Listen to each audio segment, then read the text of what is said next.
The annual Flaxborough Flower Show had begun in the usual careful fashion, with geraniums aligned in neat rows and chrysanthemums attempting, with varying degrees of success, to outshine each other. The air carried the scent of boiled cabbage from Mrs. Hargreaves' prize-winning patch, mingling with that faintly metallic tang one associates with the perpetual dampness of market town mornings.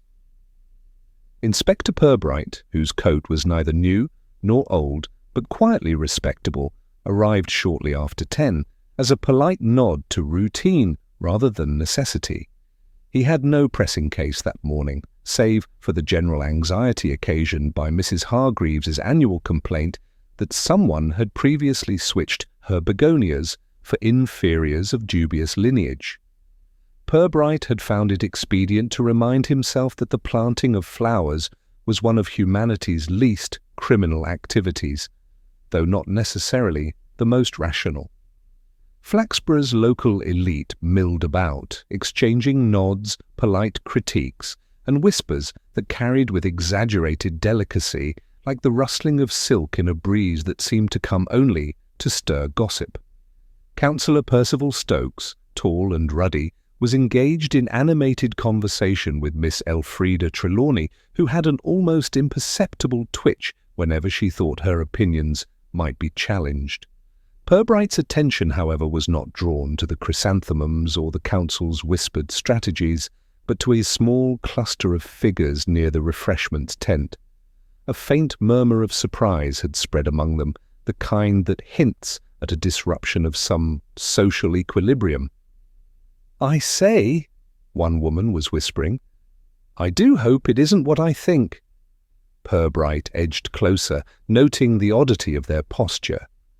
Heads leaned together, brows furrowed, but the murmured words were incomprehensible to anyone not intentionally listening. From the angle he approached, he saw what had caused the quiet consternation. A young woman, rather out of place in her somewhat theatrical attire, was being escorted, red-faced and self-conscious, by none other than Councillor Stokes himself. The whispering ceased abruptly as the party noticed the inspector.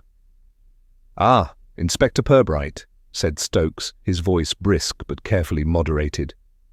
"Nothing to see here, I assure you, just resolving a minor inconvenience." Purbright inclined his head. "Minor inconvenience," he repeated, his tone mild as though testing it for consistency with the evidence before him. "Might I inquire what sort of inconvenience requires the council chairman to act as chaperone?" Stokes adjusted his cuff as if it might provide the answer without speaking. "Ah, a social misunderstanding, you might call it. The young lady here, Miss... He glanced at her, evidently uncertain. "Miss Lancaster." "Lancaster," Purbright repeated. The name was vaguely familiar, though he could not immediately place it. "It appears," Stokes continued, "that Miss Lancaster has inadvertently taken a rest in the wrong room. One could hardly call it improper, though appearances are unfortunate." Purbright's eyes flicked to Miss Lancaster. She nodded, embarrassed, but otherwise silent. Her eyes were too bright for shame alone. There was an alertness there, a flicker of calculation perhaps, or merely the common instinct of someone wary of authority. "And the room in question?" Purbright inquired. Stokes shifted his weight. "Well, my bedchamber up at the town hall. Well, it was a mistake." Purbright raised a single eyebrow, the movement discreet but deliberate. "I see, and this was naturally discovered promptly." "Most promptly," Stokes said. "We took immediate action to rectify matters." Purbright said nothing further, choosing instead to examine the assembly of townsfolk around the tent. A small audience had formed, Mrs. Hargreaves, with her habitual frown, whispering urgently to Mr. Crumpton from the bakery, Miss Trelawney discreetly taking notes on a folded handkerchief, and Mr. Fenn, the local printer, observing with the mild fascination of a man who enjoys drama at a safe distance. It struck Purbright, as he often reflected in such situations, that human attention rarely disperses without leaving behind a trace like the small indentation left by a pebble in soft earth. One remark, one glance, or one abrupt change of direction could betray more than the obvious disturbance itself. He watched Councillor Stokes shepherd Miss Lancaster toward the refreshment tent, where the tea-urn hissed politely, and noted the precise moment when Mrs. Hargreaves whispered, "I told you so," under the impression that nobody was listening. Purbright made a mental note.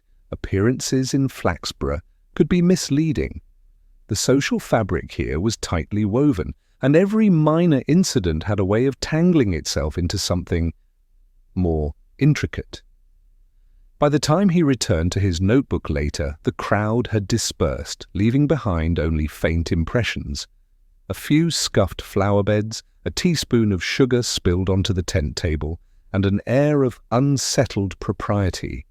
For Purbright the matter seemed trivial, yet his instincts, those quiet instruments of observation honed by years of attending to the mundane missteps of his fellow citizens, warned him that this was the sort of incident that would ripple, unseen, through the ordinary routines of Flaxborough life. And somewhere in that ripple, he suspected, was the first hint of a story far less innocent than the flowers would ever suggest. The news of Miss Lancaster's unfortunate nap in Councillor Stokes's bed travelled through Flaxborough with all the subtle exaggeration of a teaspoon of sugar stirred into a pond. By midday it had reached Mrs. Hargreaves in the bakery, who was simultaneously scandalized and delighted, and Mr. Fenn at the printing press, who could scarcely contain his eagerness to craft a brief, if entirely unofficial, bulletin to the trade. At the town hall, Purbright began his preliminary inquiries with deliberate care. He was aware that in Flaxborough every retelling of an incident added a fraction of embellishment, a pinch of assumption, or a dash of righteous indignation. To navigate this delicate terrain required patience, and, above all, the ability to listen without confirming or refuting too soon. His first visit was to Councillor Stokes's office, where the man was attempting, with modest success, to resume the demeanour of an undisturbed civic leader. Stokes offered tea, which Purbright accepted more for form than necessity, noting the precise tilt of his host's hand as he poured, nervous energy betrayed in the angle of porcelain. "It was simply a mistake," Stokes repeated, as if stating it enough times would render it so. "Miss Lancaster, she entered the wrong room, that is all." Purbright inclined his head slightly, the smallest acknowledgement of hearing more than words. "Indeed," he said softly. "And you discovered this promptly?" "Most promptly," Stokes exclaimed, a tad louder than necessary. "I assure you, Inspector, there was no impropriety intended. She was simply bewildered." "Bewildered," Purbright echoed. "And did she offer any explanation for how she came to mistake your room for her own lodgings?" Stokes faltered, an infinitesimal pause that registered with Purbright. Well, she claimed she had been shown a room earlier by one of the attendants, but, well, she must have confused the directions." Purbright made a mental note of the contradiction. Attendants were rarely so negligent, and Miss Lancaster's evident composure earlier suggested an intelligence ill-suited to clumsy mistakes. Next, he called upon Miss Trelawney, who had been seen whispering furiously among the flower beds. She received him in a drawing-room scented faintly of lavender and old paper, a deliberate air of propriety evident in the way she arranged her hands. "I understand," Purbright began, "that you observed the incident earlier. Perhaps you could recount exactly what you saw." Miss Trelawney's reply was meticulous, delivered with the care of a scholar citing sources. She spoke of the red-faced young woman, of the whispered urgency among the onlookers, and of Stokes's hasty intervention. Yet she added, with barely perceptible emphasis, that she had seen a certain familiarity in Miss Lancaster's manner, almost as though she had been here before. Purbright noted the subtle inflection. It suggested a hint of suspicion without directly accusing anyone. He made no comment, allowing the remark to settle, quietly building its weight. The gossip had reached the railway station by then, carried in hushed tones among ticket clerks and porters, and Purbright learned, through casual observation, that even the station master had a version of events. He mentioned it with the calm, slightly weary tone of someone obliged to relay information that neither thrilled nor particularly concerned him. By the afternoon, the town's curiosity was reaching a gentle crescendo. Shopkeepers exchanged glances that spoke volumes, children with too much time on their hands repeated fragments of overheard conversations, and the post office clerk kept one eye on the clock while the other observed the subtle choreography of whispered communication. Purbright walked slowly through the market square, nodding politely to acquaintances, noting the alterations in posture, the fleeting glances toward the town hall, and the almost imperceptible tension in those who believed themselves detached from the incident. Each observation was a tiny brushstroke on a canvas that, for the moment, appeared mundane, but whose details would, in time, reveal pattern. He returned to Miss Lancaster's lodgings, not to confront, but to converse. She received him with a polite reserve that suggested confidence rather than defiance. "Miss Lancaster," he began, "you must appreciate that the stories circulating may not entirely align with your own account. Perhaps you would clarify it if you wish." She smiled faintly, a mixture of amusement and weariness. "I am quite willing to clarify, Inspector. It was an honest mistake, I assure you, though one that seems to have caused an entire town to take notice." Purbright did not press further, merely observing the careful precision of her speech, the subtle deflection of emphasis, and the exact manner in which she avoided elaboration. He filed each detail quietly, a catalogue of potential truths and half-truths, knowing that the next stages of inquiry would draw out inconsistencies naturally. As the day waned, Purbright reflected on the subtle, yet unmistakable rhythms of Flaxborough. A town could appear serene, orderly, and polite, and yet beneath that veneer lay a lattice of small grievances, minor rivalries, and unspoken judgments.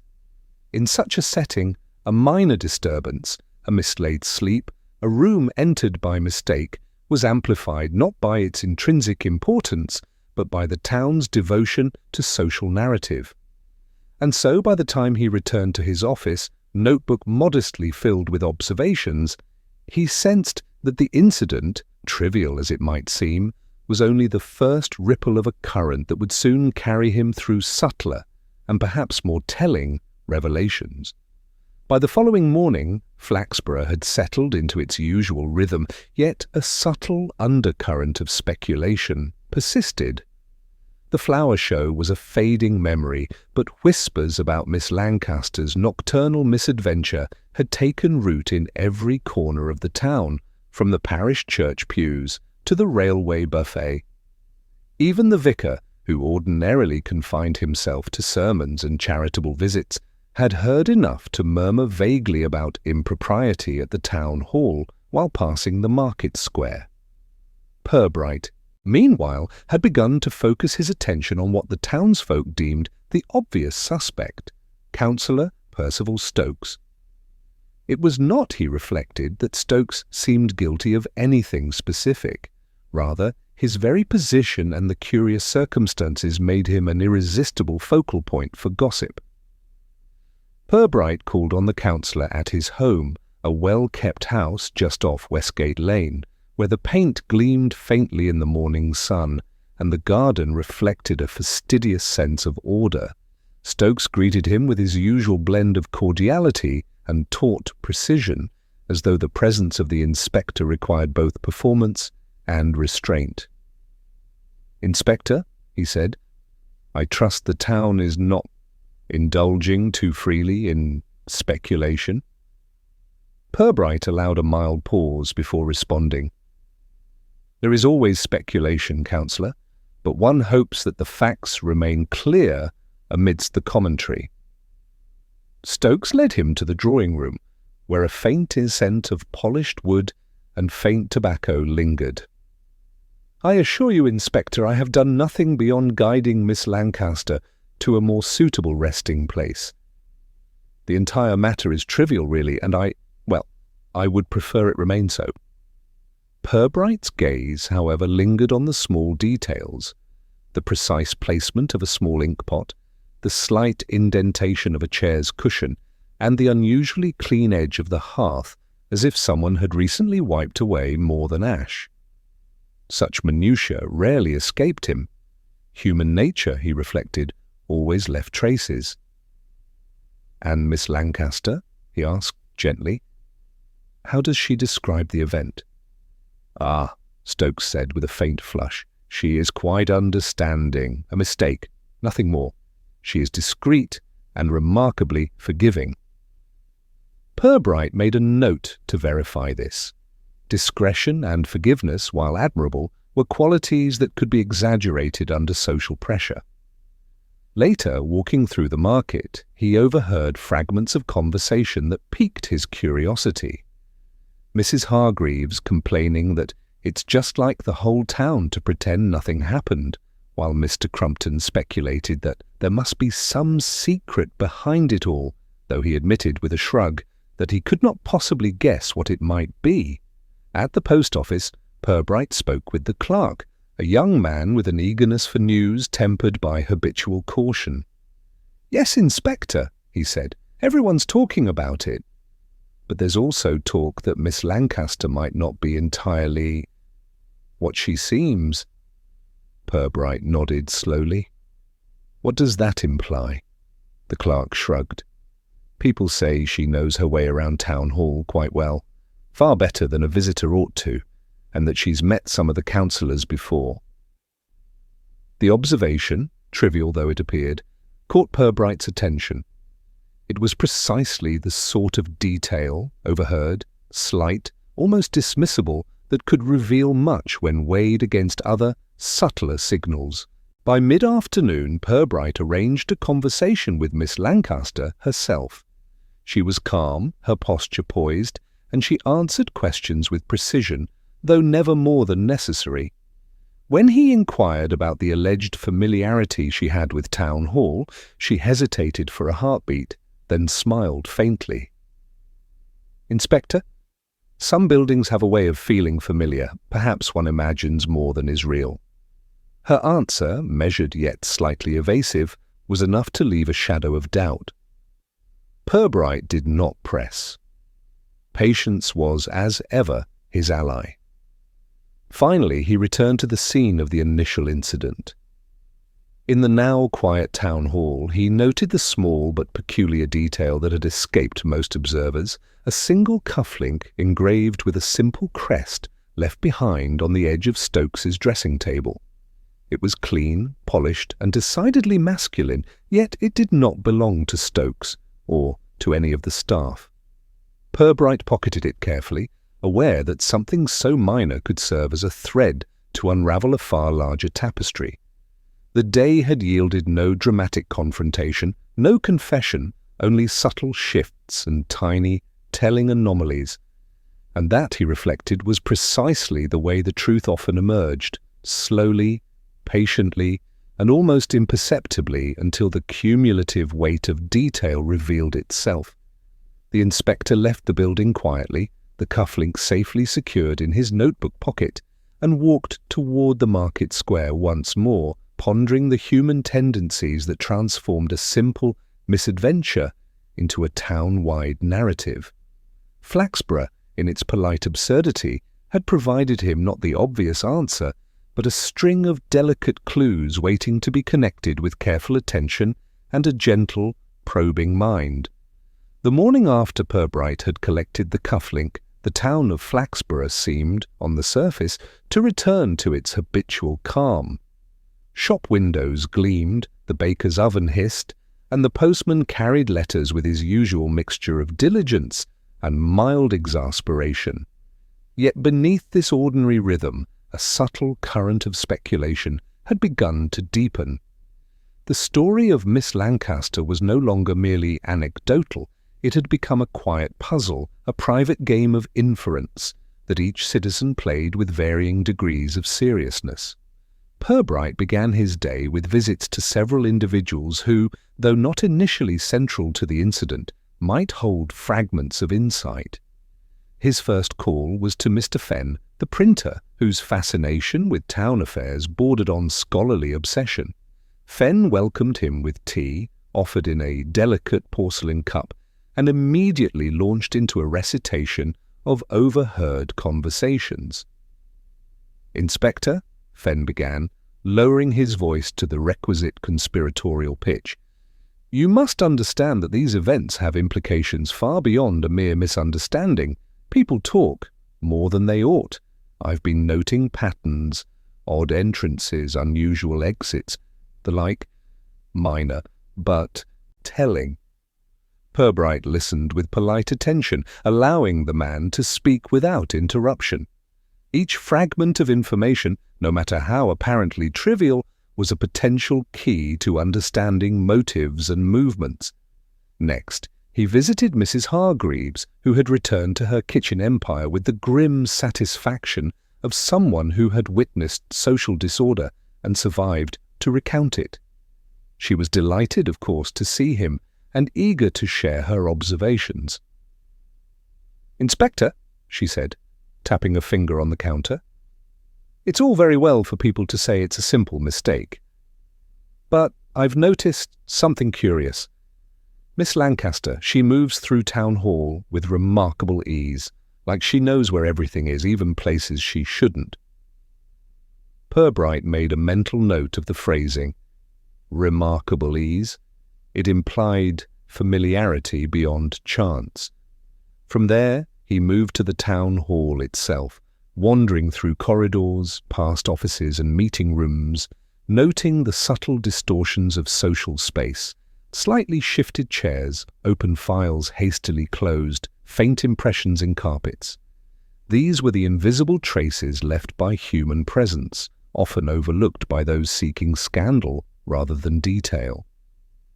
It was in the small cloakroom off the main hall that he noticed the next minor irregularity, a letter, folded but not yet mailed, addressed in a delicate hand to a Mr. Langton, one of the junior clerks.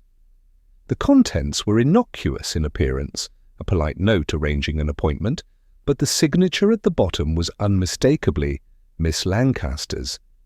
The implication was slight, yet intriguing. She had not only been familiar with the space, but had cultivated relationships there in a manner unremarked by the casual observer. The day was further complicated when Purbright attended a council luncheon, where whispers of Miss Lancaster's previous visits began to surface in polite but pointed remarks. Councillor Stokes, seated directly opposite him, maintained a careful composure, though a faint pallor betrayed a hint of unease. "I understand, Inspector," Stokes said in an almost conversational tone, "that curiosity must have its due, but it is surely nothing more than coincidence, her familiarity with certain rooms, her acquaintances among the staff. Mere coincidence, I assure you." Purbright inclined his head without comment, mentally filing the statement. Coincidence, he reflected, was often the refuge of the guilty or the unwary. Returning to his office, he examined the cufflink once more. It was of simple design, yet the engraving suggested more than mere ornamentation. It was a mark of personal identity, one that might indicate connection to someone entirely overlooked. He placed it carefully alongside his notes, considering the relationships between the minor anomalies he had observed, Miss Lancaster's poise, her familiarity with Town Hall, and now the presence of the cufflink. Each small irregularity hinted at a narrative larger than the apparent misadventure. By the evening, the first tangible pattern began to emerge in Purbright's mind, though he did not yet share it with anyone. The town's surface calm belied the subtle, intricate web of human behaviour beneath. Flaxborough was, as always, a study in polite appearances, where minor disturbances revealed more about the citizens than the citizens themselves might wish to admit. And in the quiet of his office, with the lamp casting a soft pool of light over his notes, Purbright realised that the trivial incident of a young woman sleeping in a councillor's bed was only the first note of a composition that would soon play out in full, its subtleties, its nuances, and its revelations carefully hidden beneath the decorum of the town's ordinary life. A week had passed since the flower show, yet Flaxborough remained quietly unsettled. The story of Miss Lancaster had not diminished. If anything, it had accrued layers of conjecture and interpretation. Each retelling added small flourishes, a knowing glance here, a whispered question there, a surreptitious gesture assumed to carry hidden meaning. It was during one of these ordinary days, as Purbright walked through the market square, that a second, far subtler incident occurred, one that shifted the investigation's focus in a way the inspector had anticipated but could not yet articulate. A delivery boy carrying a crate of vegetables for Mrs. Hargreaves's shop tripped near the town hall entrance. The crate skidded across the cobblestones, spilling its contents in a chaotic scatter of carrots and cabbages. Ordinarily, such a mishap would provoke little more than a few exclamations and a quick clean-up, but this time, tucked beneath the fallen vegetables, lay a small envelope addressed to Councillor Stokes. Its edges were frayed, and the handwriting was unfamiliar. Purbright, passing by with quiet attention, noted the recipient, the unusual placement, and the subtle tremor in the clerk's hand as he picked it up. Later, in the privacy of his office, Purbright examined the envelope. The seal was broken, revealing a short note. "I know what you think is hidden. Meet me tonight, alone in the garden." There was no signature, but the implication was unmistakable. Someone was attempting a communication outside the bounds of ordinary decorum, seeking secrecy rather than openness. This second incident, minor though it appeared, caused Purbright to reconsider the initial narrative. Stokes was no longer merely a figure around whom the gossip swirled. He was now a potential participant in a more intricate game, one involving deliberate messages and concealed intentions. He began his inquiries anew, starting with the town hall staff. The junior clerks, usually cheerful in their routine duties, now displayed a polite nervousness, answering questions with carefully measured words. None had seen Miss Lancaster or anyone else deliver the note, yet every pair of eyes seemed to flicker with recognition when the envelope was mentioned. Purbright's attention was drawn, as ever, to the minutiae. A slightly displaced ledger, a footprint faintly visible on the polished floor, the curl of a paper corner suggesting hurried handling. Human behaviour, he knew, often revealed itself most clearly in the smallest disturbances. Councillor Stokes, summoned again for a quiet conversation, received him with careful civility. "Inspector," he said, "I cannot imagine who would write such a note. It is, I assure you, quite perplexing." Purbright inclined his head, offering no judgment. Perplexing indeed, and it arrived by accident, as it were. "An accident, perhaps," Stokes replied, with an involuntary glance toward the garden. "But who could—" His words trailed off, leaving the unspoken possibilities hanging in the air. Later, Purbright visited Miss Lancaster, seeking her perspective. She received him with the same calm composure as before, yet there was a faint tension in her posture that had not been present earlier. "Inspector," she said, "I cannot claim any knowledge of this note. I only wish to avoid further misunderstanding."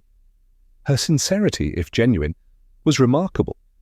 Yet Purbright, ever attentive to subtle cues, noted a small crease on the sleeve of her dress, faintly matching the impression of the envelope's fold. Whether coincidence or design, it was a detail that demanded consideration. By evening, the town's whisper network was humming anew. Conversations, indirect and polite, now circled the note, the delivery, and the implications of clandestine meetings. Yet the most telling reactions were those unspoken, the way Stokes's hands trembled slightly while arranging papers, the curious glance of a clerk as he left the room, and the faint, almost imperceptible attention of Miss Lancaster toward the town hall garden from her window. Purbright retired once more to his office, contemplating the day's developments. The first incident had been, in isolation, trivial, a simple misadventure magnified by gossip. The second, however, suggested deliberate intent, a subtle orchestration meant to unsettle or communicate. Small though it was, it revealed a rhythm beneath the town's apparent calm, a series of movements and signals that, when carefully connected, would illuminate motives and opportunities hidden in plain sight. And so, by the day's end, Purbright had begun to see the outlines of a more intricate narrative emerging, one that relied not on dramatic confrontation, but on observation, patience, and the meticulous linking of trivial yet telling details. In Flaxborough, he reflected, the truth never arrived with noise. It crept, polite and deliberate, through the quiet corridors of human behaviour, waiting for an attentive eye to assemble the pieces. The following morning, Flaxborough exuded an air of cautious civility, as though the town itself were aware that ordinary routines were no longer sufficient to contain curiosity. At the town hall, the clerks moved with precise, muted efficiency, and even the janitor seemed to step lightly, careful not to disturb the invisible tension hanging over corridors and offices. Purbright, arriving promptly at 9, began to widen the field of his inquiries. He had already spoken with the councillor, Miss Lancaster, and several key staff, but the subtle irregularities observed over the past week suggested that further insights could be found among other townsfolk, each of whom might hold fragments of information, motives, or unnoticed behaviour. His first visit was to Mr. Crumpton, the baker, whose shop served as a social hub for whispered commentary. Crumpton, flour still dusting his apron, was delighted to recount observations, careful to phrase them as conjecture rather than accusation. "Inspector," he said, "I've noticed that some of the council's visitors, those who usually remain invisible, appear far more frequently than they ought, and always with Miss Lancaster." Purbright's interest was piqued, though he allowed the comment to settle without remark.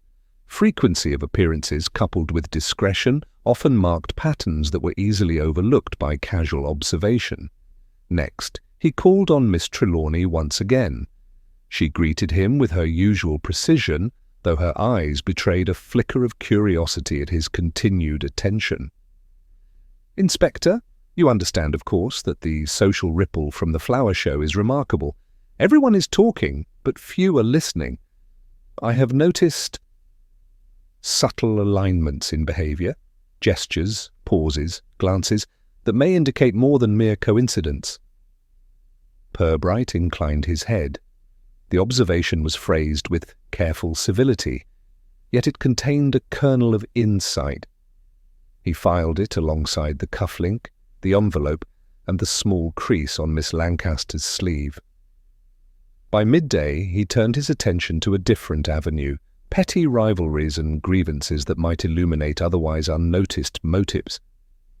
Mrs. Hargreaves, for instance, was quietly resentful of Stokes's influence over local affairs, while Miss Trelawney harboured her own grievances regarding seating arrangements and committee priorities. Even minor slights, Purbright knew, could fuel subtle actions whose significance only became apparent in retrospect. He also observed patterns of behaviour in the public spaces. The market square, always a stage for polite gossip, revealed fleeting gestures, a clerk glancing toward a window at the town hall, a shopkeeper subtly adjusting her display as if to signal attention to a passing observer, and children whispering fragments of overheard conversation to one another. All were trivial individually, yet collectively they hinted at a network of awareness and intent, a lattice upon which a narrative might be constructed. By afternoon, Purbright revisited the town hall garden, the intended meeting place, hinted at in the mysterious note. The area was quiet, yet traces of recent passage were evident. A displaced leaf here, a slightly scuffed path there, the faint indentation of a forgotten footprint. Each detail, small as it was, suggested that someone had moved with purpose and discretion. As evening approached, he returned to his office to review the day's accumulation of observations.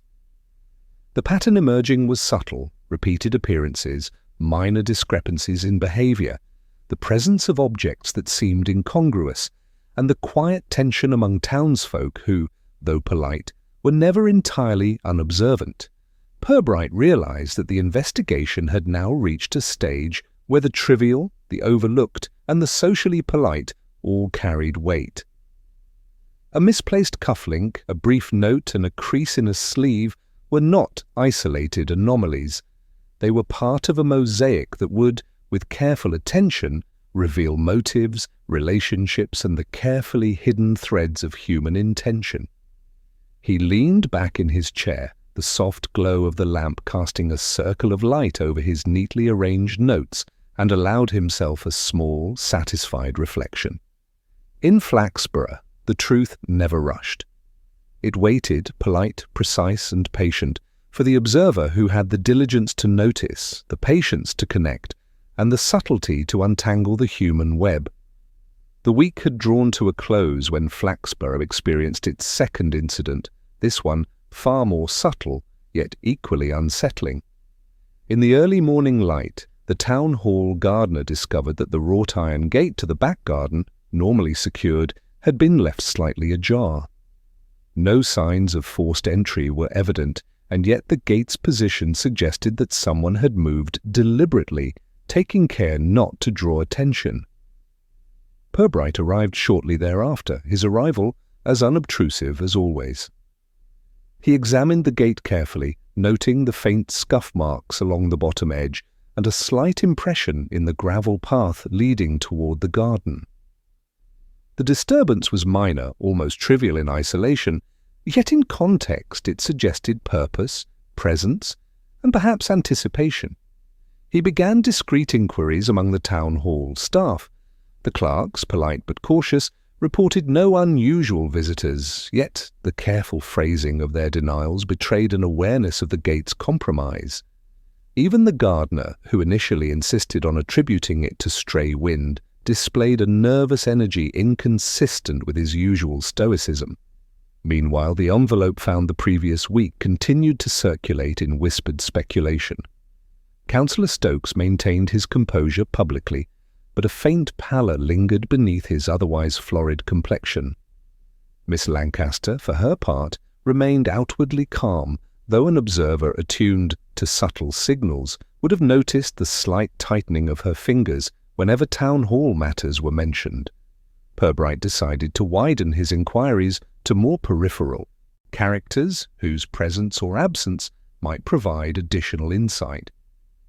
He visited Mr. Fenn, the printer, whose fascination with minor occurrences often led him to notice details overlooked by others. Fenn reported having seen a figure near the back garden late in the afternoon 2 days prior, moving with an unhurried but deliberate gait, then disappearing through the shadow of the high wall.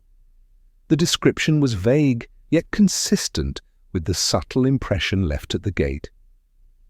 Next, he spoke with Mrs. Hargreaves, who noted that she had glimpsed Miss Lancaster leaving the town hall on the evening of the same day, her demeanour unusually focused, almost purposeful. The observation was innocuous in isolation, but in combination with other details it suggested that the young woman's movements were measured, deliberate, and observed by those attuned to her patterns. By mid-afternoon, Purbright returned to the town hall garden himself, walking the path from gate to pavilion with quiet attention. The faint scuffs and impressions, the carefully aligned flower beds, the subtle variations in leaf placement, all hinted at a presence that moved with familiarity and care. One detail, almost imperceptible, caught his eye. A small feather not native to the garden caught in a branch near the gate. Its presence was trivial, yet it suggested an external factor, a visitor from beyond the routine flow of the building. That evening, Purbright reflected on the accumulating evidence. The first incident, a young woman sleeping in the councillor's bed, had appeared trivial, a simple misadventure amplified by gossip. The envelope and now the ajar gate suggested deliberate action, movements choreographed with subtlety, designed not to shock, but to unsettle. Small though these events were, they revealed a sequence, a narrative emerging from the careful observation of ordinary behaviours and minor anomalies. Purbright began to formulate the next stage of his approach. He would not rush, nor confront prematurely. Instead, he would allow the natural course of social interactions to reveal tensions, inconsistencies, and clues. The human fabric of Flaxborough, so tightly woven in its routine and propriety, was beginning to fray at the edges, just enough for an observant eye to trace the underlying currents. As he closed his notebook that evening, he allowed himself a moment's satisfaction. The town remained polite, calm, and seemingly unperturbed, yet beneath the surface the patterns were forming with clarity. The trivial, the overlooked, and the socially decorous, all were pieces of a puzzle waiting for the patience, diligence, and subtle acumen of the investigator to connect them. And in Flaxborough, as he knew well, the truth was never hurried. It arrived only when the observer was ready to recognize it. By the time the sun began to dip toward the horizon, Purbright had retired to his modest office, allowing the day's accumulation of minor disturbances, whispered observations and subtle irregularities to settle in his mind. It was in these quiet moments, removed from the polite bustle of Flaxborough, that he could trace the invisible threads connecting people, places, and actions. He reviewed each fragment, the misplaced cufflink, the mysterious envelope, Miss Lancaster's poise and familiarity with Town Hall, the ajar gate, and the faint impressions in the garden path. Each was trivial in isolation, but together they formed a lattice of human behaviour, patterns of movement, social caution, and deliberate omission that hinted at intention. Purbright reflected on human nature, as he often did in such circumstances. People in Flaxborough were courteous to a fault, protective of appearances, and habitually inclined to frame events in terms of propriety. Yet beneath this veneer lay motivations both petty and complex, small grudges, secret alliances, and personal curiosity all influencing decisions in subtle ways. The challenge, he knew, was to distinguish between ordinary caution and deliberate concealment. He considered the role of gossip, noting that while many townsfolk repeated events with embellishment, the minor inconsistencies and emphases often revealed far more than the story itself. A glance, a hesitation, a carefully chosen word, all spoke volumes to an attentive observer. Miss Lancaster, he reflected, was a study in controlled behaviour. Her responses were measured, her expressions consistent, yet small signals, an occasional tightening of fingers, a brief hesitation before answering, suggested awareness beyond the obvious. The cufflink particularly intrigued him.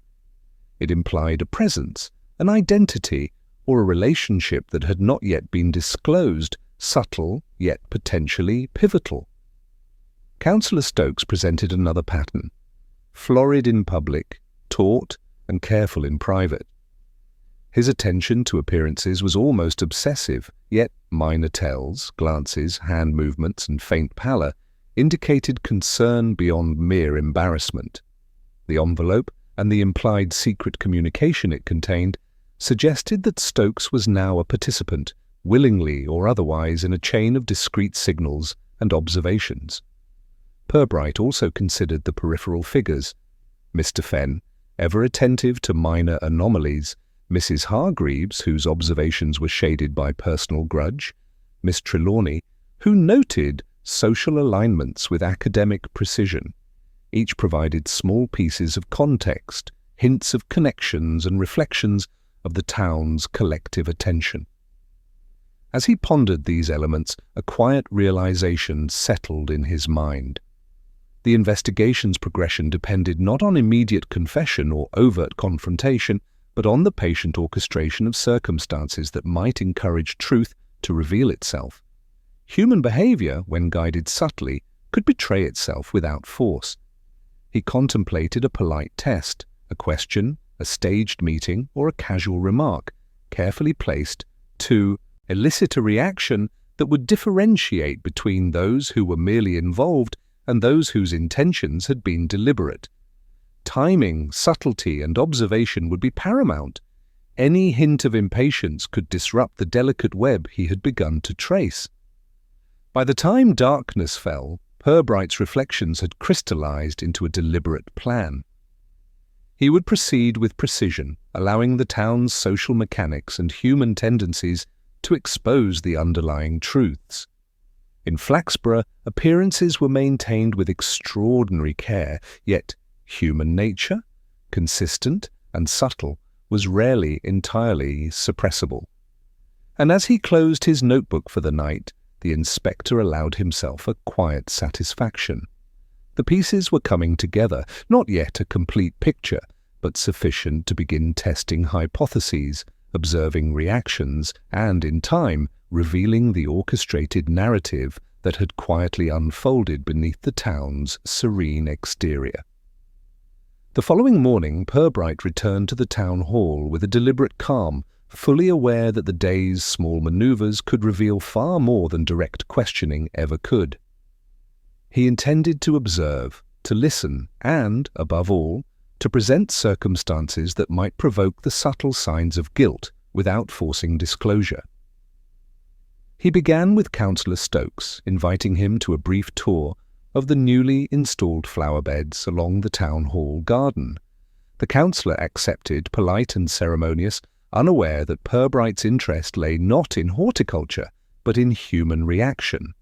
Each turn of the path, each reference to an inconspicuous plant or misplaced stone was intended to elicit a flicker of recognition, hesitation, or anxiety. As they approached the wrought iron gate, the one left ajar days before, Purbright remarked casually, "Curious how even the smallest detail, like a gate slightly open, can alter our perception of a place, is it not?" Stokes's hand, reaching to adjust a leaf, froze for a heartbeat longer than propriety demanded. A faint pallor touched his cheeks and his voice faltered slightly. "Yes, sir. Yes, indeed. One must always maintain vigilance." Purbright noted these subtle reactions without comment, allowing them to register as naturally as a shadow falls. Later he summoned Miss Lancaster to the town hall under the guise of a polite discussion regarding the envelope discovered among the vegetable crates. She arrived composed, her movements deliberate, her posture precise. When he mentioned the note, she acknowledged it without surprise, yet her eyes flicked ever so briefly toward the garden gate. The motion, almost imperceptible, was enough to suggest awareness, a recognition of the orchestrated chain of events. Purbright's next observation involved a brief consultation with the clerks, framed as a routine check of records and office order.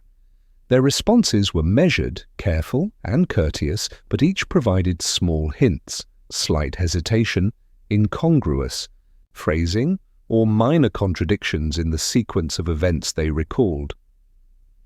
It was in these carefully measured observations that Purbright discerned the pattern he had long suspected. The incidents, Miss Lancaster's nocturnal misadventure, the envelope, the ajar gate, were not isolated or accidental. They were coordinated, subtle manipulations carried out with precision, and an understanding of the town's social mechanisms. By late afternoon, he requested a brief private meeting with both Stokes and Miss Lancaster in the town hall drawing room, framed as a discussion of general procedural matters. Here he employed his test, a polite, seemingly casual question concerning the cufflink, the one he had recovered days earlier. "Councillor," Purbright said softly, "I happened upon a small cufflink recently, engraved with a crest. It seemed entirely misplaced in the room where it was found. Might you have any insight into its presence?" Stokes's hand trembled almost imperceptibly, while Miss Lancaster's eyes narrowed fractionally, registering both recognition and careful control. The silence that followed was telling, more than any hurried admission could have conveyed. Purbright, without interrupting, allowed the weight of the moment to build, then shifted the conversation, giving them room to reveal, in small gestures and subtle responses, the connections they had so carefully maintained. By evening, Purbright had collated the observations, noting patterns of behaviour, the orchestration of small events, and the delicate interplay of control, discretion, and implied awareness. The test had not produced an outright confession, but it had provided the clarity he required. The sequence of seemingly trivial events had been deliberate, designed to communicate, unsettle, and obscure. As he left the town hall, the town appeared serene once more, oblivious to the careful scrutiny and silent deductions that were unfolding beneath its orderly surface. Yet in the quiet confidence of his office later that night, Purbright knew that the next phase, the final confrontation and explanation, would bring the patterns into full relief, revealing motives, movements, and the orchestrated human drama that had quietly played itself out across the polite facade of Flaxborough. By mid-morning, Purbright had assembled all his notes, observations, and minor anomalies into a quiet, deliberate order. Each detail, the cufflink, the envelope, the ajar gate, the subtle gestures of Miss Lancaster, and the reactions of Councillor Stokes, was now more than a trivial curiosity. They formed a lattice of behaviour and intention, waiting only for a final thread to complete the pattern. He began by revisiting the town hall in the early afternoon, ostensibly to inspect routine documents, but in reality to trace once more the physical and social routes taken by the principal players. Each corridor, each doorway, each garden path offered clues: scuffed flooring, slight misalignments of furniture, and the almost imperceptible residue of human presence carefully hidden beneath propriety. Purbright invited Stokes and Miss Lancaster to a casual afternoon tea in the drawing-room, a setting so ordinary that it disarmed the participants even as it allowed him to observe them closely. The tea was served with meticulous attention, china clinking softly, and the conversation ranged from routine council matters to inconsequential local gossip.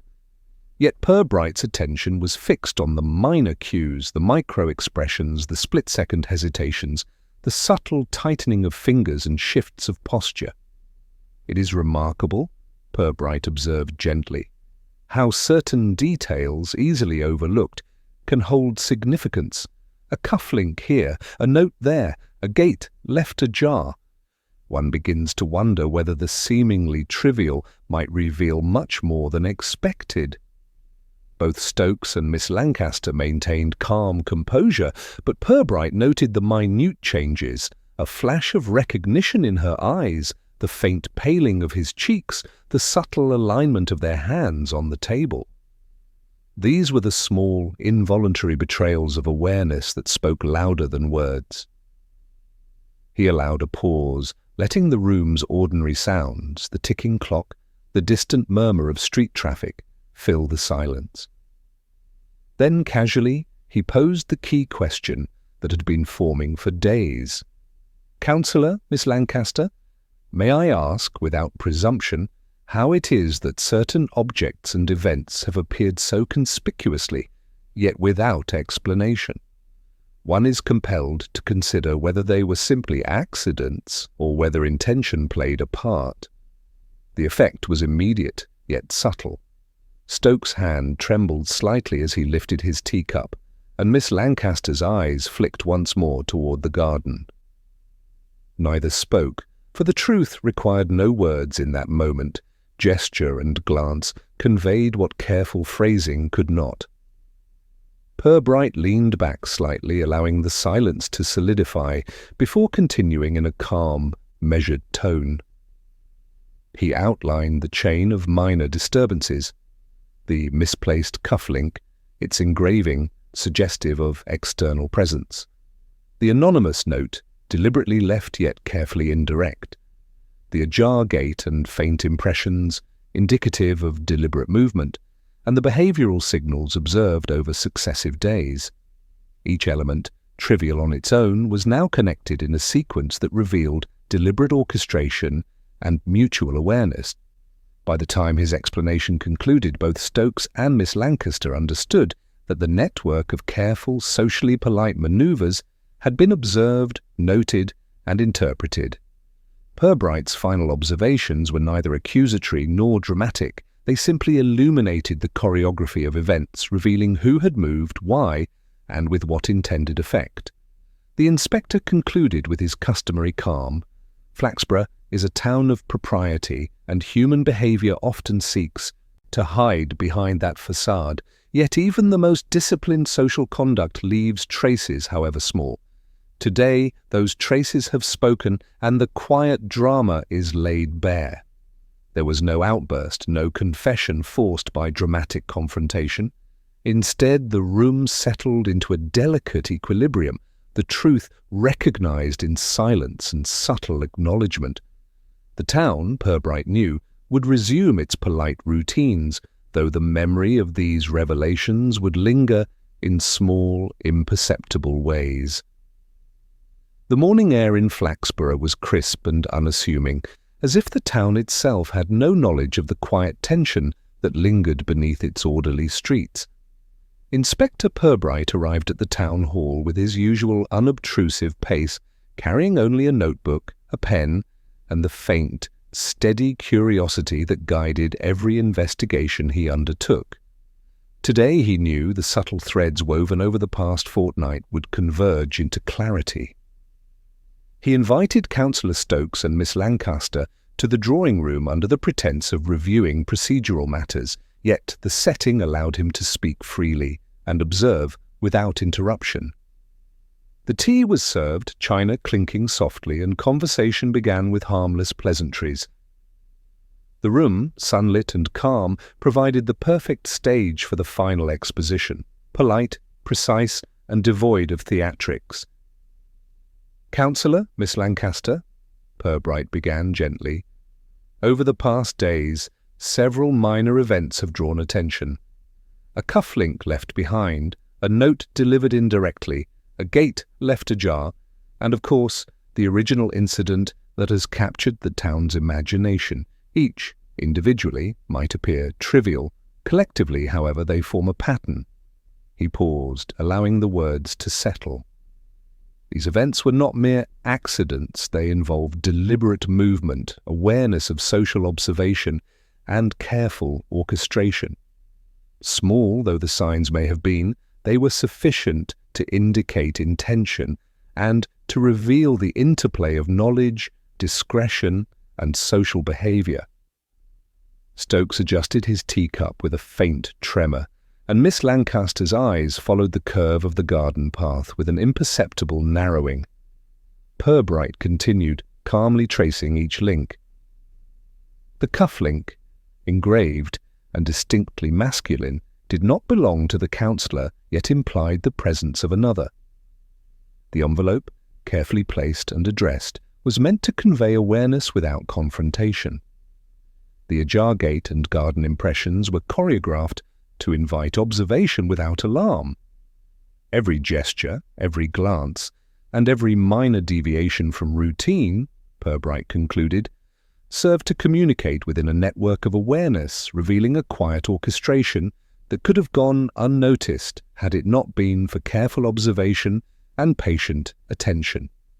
The room remained silent, yet the acknowledgement of truth was evident. No one needed to speak. The links were clear, the narrative complete.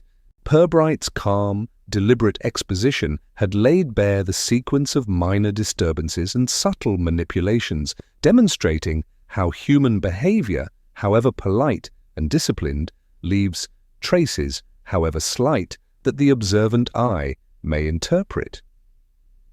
Councillor Stokes, once so taut in posture and expression, relaxed fractionally, understanding the delicate balance of intention and perception. Miss Lancaster's measured composure remained, though her subtle acknowledgments, an ever so slight incline of her head, a careful adjustment of posture, conveyed recognition of the inspector's insight. Purbright allowed a moment's pause before concluding. Flaxborough, as always, maintains its propriety. The ordinary routines will resume, and appearances will remain undisturbed. Yet the record of these minor, deliberate acts, their purpose and their observation has now been noted, quietly, thoroughly, and with the precision that the circumstances demand. With that he rose, thanked his guests, and left the town hall. Outside, the market square was alive with familiar motions, the baker arranging his loaves, the postman delivering letters, the clerk attending to his ledger.